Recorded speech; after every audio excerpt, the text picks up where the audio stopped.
Greetings, savvy money handlers! Welcome to HouseLux Estate, your trusted companion for all things personal finance.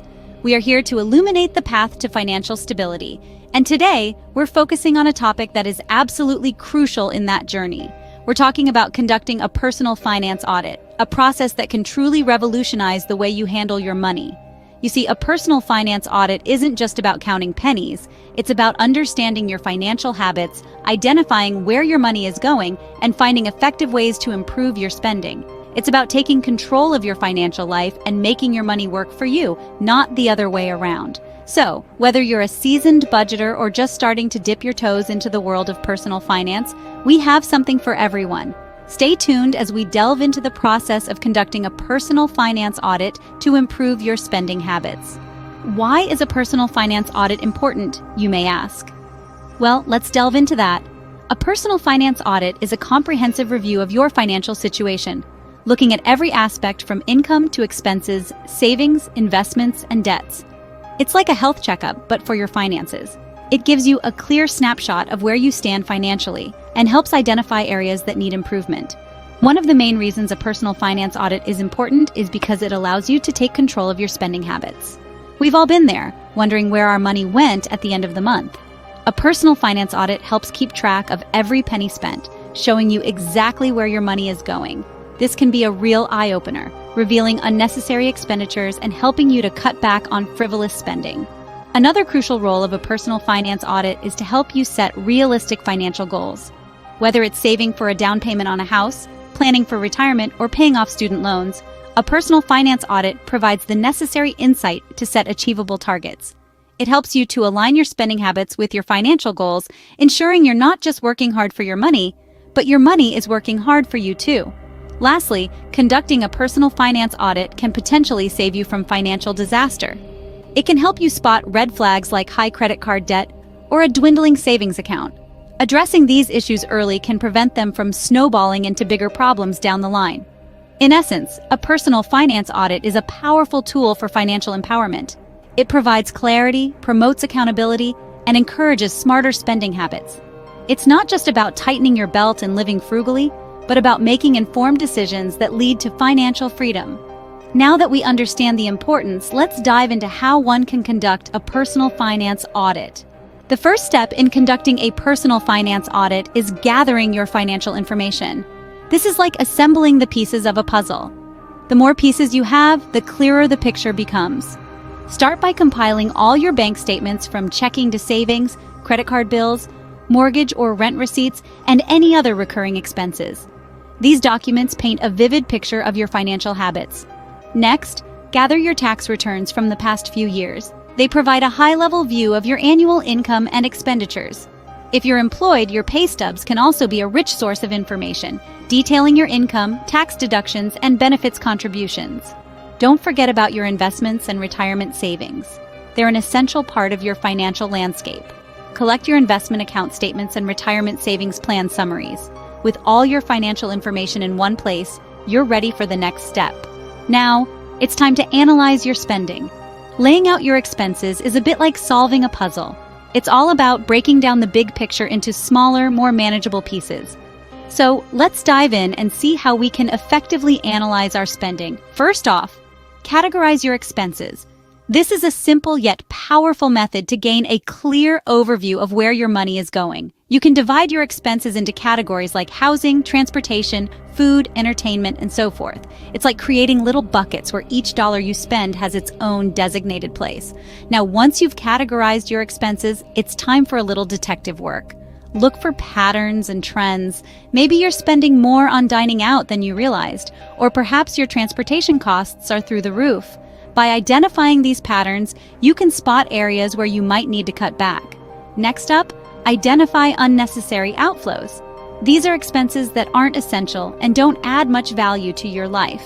They might be small, seemingly insignificant purchases that add up over time, like that daily latte, or larger, more obvious expenses like a gym membership you never use. Remember, the goal here isn't to eliminate all fun from your life. It's about making conscious decisions and being aware of where your money is going. It's about finding a balance between enjoying the present and planning for the future. And don't forget, It's okay to adjust your categories as you go along. Your expenses will change over time, and your categories should reflect that. Keep refining your system until it works perfectly for you.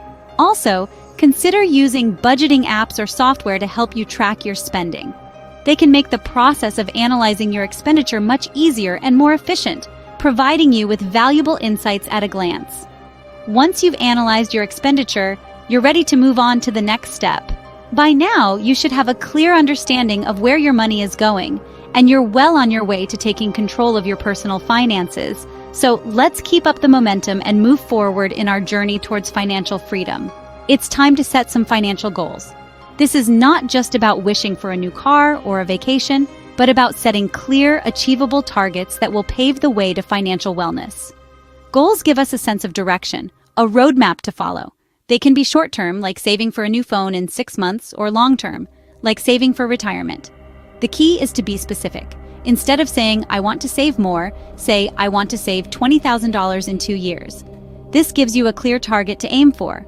Moreover, your goals should be realistic and based on your income and expenses. Remember, Rome wasn't built in a day. Small, steady steps often lead to significant achievements. And finally, make sure your goals are flexible. Life is unpredictable, and your financial goals should be able to adapt to changes. With your goals in place, you can now move on to creating a plan to achieve them. The final step in conducting a personal finance audit is creating a budget. Now, you might think of a budget as a restrictive tool that's going to suck all the fun out of your life. Let's reshape that mindset. A budget is simply a plan. It's your financial roadmap that guides your spending decisions and helps you allocate resources effectively. So how do you create an effective budget? First, you need to know your income. This is the total amount of money you receive on a monthly basis. This could be from your job, a side hustle, or any other sources of income. Once you've figured this out, it's time to categorize your expenses. These could be fixed expenses like rent, utilities, and other bills. Then there are variable expenses like groceries, entertainment, and personal care. The next step is to allocate funds to each category. A good rule of thumb is the 50-30-20 rule. 50% of your income should go to needs, 30% to wants, and 20% to savings or debt repayment. Now, the key to budgeting is not just creating it, but sticking to it. This might seem challenging at first, but with a little discipline and consistency, it becomes second nature. Here are a few tips to help you stick to your budget. Firstly, track your expenses regularly. There are many apps available that can help you do this. Secondly, make adjustments as necessary. Life happens and sometimes unexpected expenses come up. Don't beat yourself up about it. Simply make adjustments to your budget and keep going. And lastly, remember to reward yourself. It's important to celebrate small victories along the way. This keeps you motivated and makes the process enjoyable. Remember, a budget is not set in stone. It's a flexible tool that should adapt to your life and not the other way around. So don't be afraid to make changes as your financial situation evolves. And there you have it. Your personal finance audit is complete. Let's quickly recap what we've learned today. We kicked things off by understanding the critical role a personal finance audit plays in our lives. It's a tool that helps us take a hard, honest look at our financial health and guides us in taking control of our spending habits. We then moved on to gathering all our financial information. This step is the foundation of our audit. It's all about getting a clear picture of our income, debts, and expenses. Next, we dove into the art of analyzing expenditure, scrutinizing where our money goes, and identifying areas where we can cut back. We also discussed the importance of setting financial goals. Having clear, achievable targets gives our financial journey direction and purpose. Lastly, we touched on the power of creating a budget. This tool gives us a roadmap to meeting our financial goals. Remember, a personal finance audit is an important tool for improving your spending habits. Don't forget to subscribe to House Lux Estate for more financial wisdom. Stay financially savvy.